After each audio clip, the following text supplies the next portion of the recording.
I'm getting older, it is what it is. Best friends live in cities that I've never been. It's Halloween now, but you're not a kid. When I go to bed, it's a big swing and a miss. Usually the Democratic Socialist Voter Guide says that they don't support anybody because they don't like any of the candidates because none of them are good enough, so I'm gonna have to do research like while I'm there, which is fine. The only place that's open to vote before Election Day is the City Hall. So we're going to City Hall to go vote, and hopefully we don't have to wait there for like a million years. Hopefully it's chill. I know, that's my hope. I looked right at him and I thought, oh, this is... Let's get away. Our story begins here on a Saturday night in October.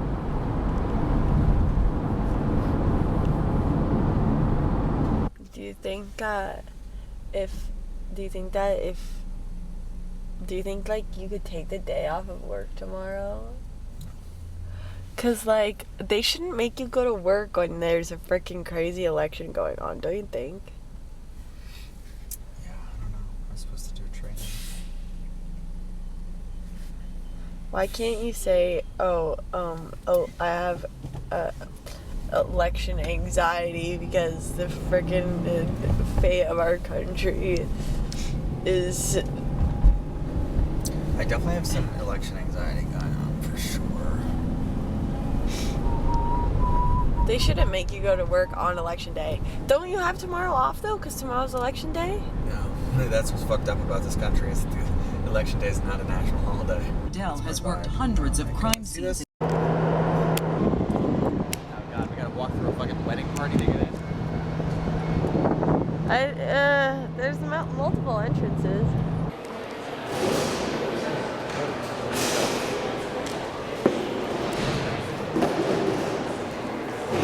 So we just finished voting. Obviously, you just try to do the best you can.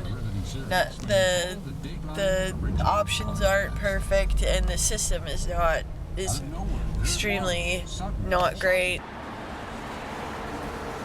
Well, it's election day, and I'm sick, so I'm gonna make some soup and listen to the news.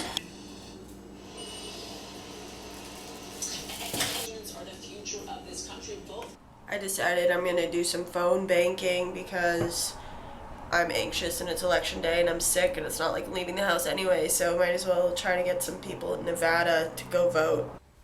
It should be good. I'm hearing you find the other night. See, Hi, is Rachel available? Most of the people I've called either don't reply, or they already voted, or they're just mad about the sheer number of calls that they've been getting, which is understandable. I've gotten a couple people who said that they're gonna vote, so that's good, but most of them don't want to be called. Hi, is Donald available? Oh, they hung up. Okay. Yes, and remember, you can vote as long as you're in line by 7 p.m., okay? So make sure you get there before. okay. Oh my god, I'm not strong enough for this. Some guy pranked me pretending that he was in a physical training class with a very intense Russian instructor, and I like sat on the line while some other guy yelled at him for like a really long time, but it had to be a prank because it was like going on for forever. He'd be like, okay, 1 second.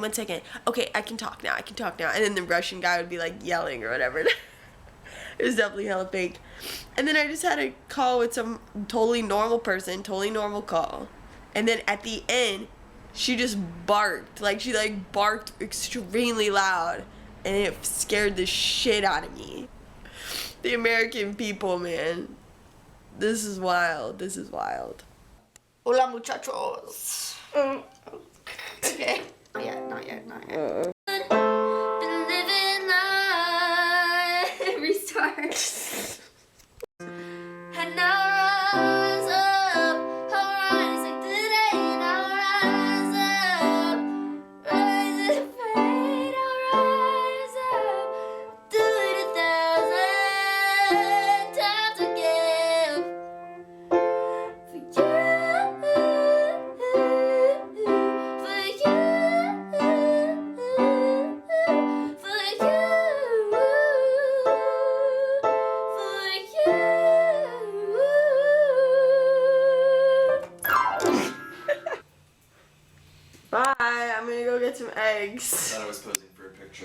take a photo.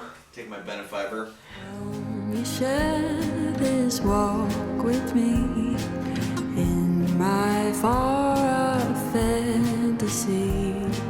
Come where the wind. So I haven't been filming much this week, mostly because I was sick and getting over my cold and the election and work and everything like that. But, you know, I was thinking about this because right now my TikTok feed and everything is like really full of young women talking about their experiences and talking about how disappointed they are. I remember when Trump was elected the first time. I was 15, and I know a lot of people my age, you know, kind of like mourn their childhood with that first Trump presidency. I know that kind of sounds dramatic, but I think for a lot of young girls, seeing Donald Trump be voted as president is kind of a lifting of the veil of like how truly sexist and racist this country is, you know? And now that I'm 23, I find that I am in a new phase of my womanhood. Now I'm a woman solely responsible for herself. Like,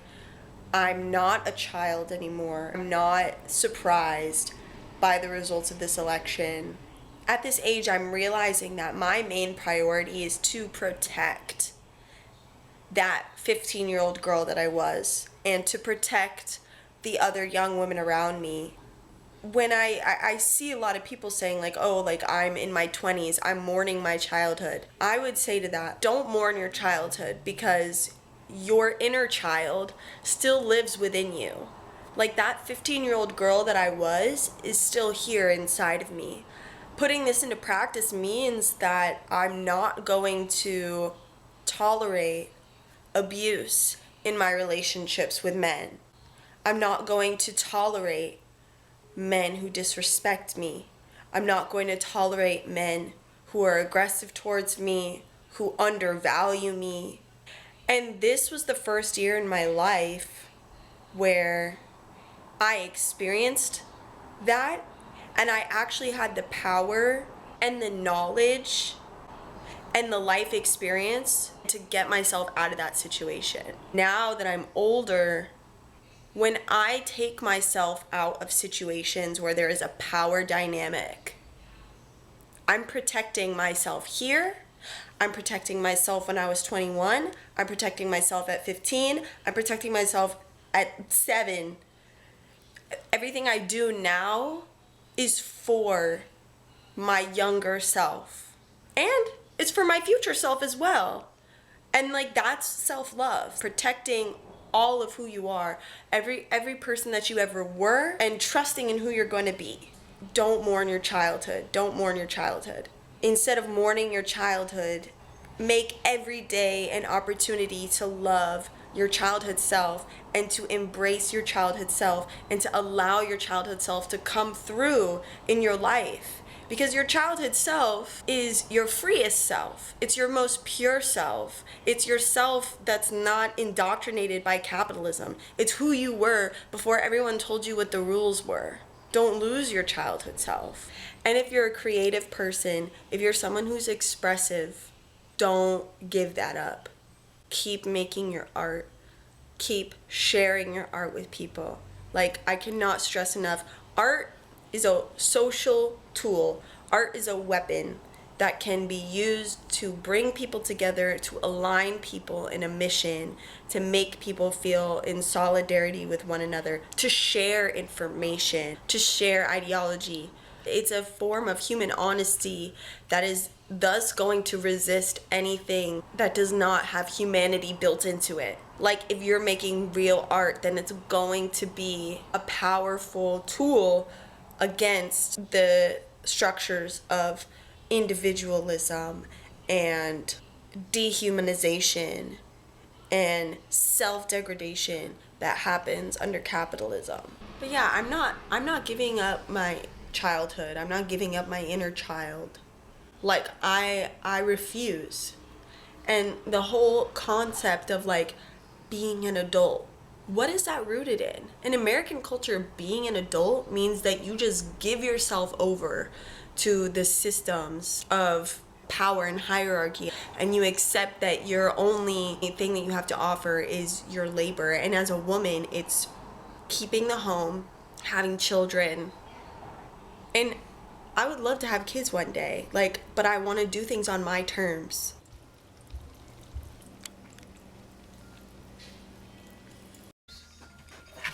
Definitely sub. What are these for? It's paintings. Oh, for our paintings. We need the command strips. Sticky ones. There. The hanger. The command strips. Command strips. I think they might be down there. You think? Maybe. Really? We just saw a 10-year-old child wearing a brat hoodie. Yeah. Rest in peace. What? No amount of lime green can make me feel good about today. Yeah. Maybe the brat was the friends that we made along the way. I think it was. I think that's about as good as we're gonna get.